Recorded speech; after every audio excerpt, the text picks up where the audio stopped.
I'm Kyle Brown. I'm the founder of PatientCrossroads. We do rare disease patient registries.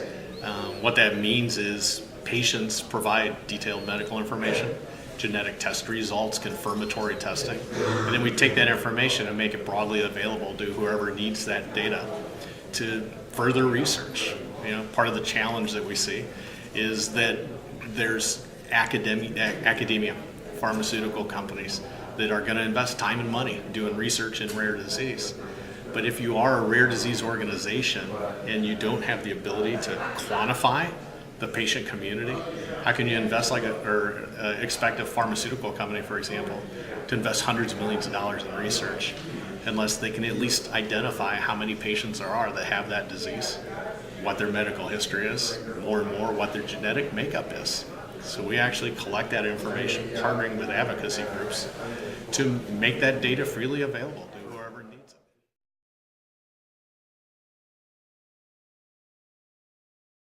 About 250 diseases that we're collecting data on. Wide range from the most rare diseases, from where there's maybe 50 to 100 people known in the world, all the way up to registries like Alzheimer's and breast cancer. Primarily, we are focused on the rare disease space. That's kind of where our heart lies, and that's where I think we can do the most help. To that end, we've been working with the National Institutes of Health, Office of Rare Disease Research in particular, on their Global Rare Disease Registry program.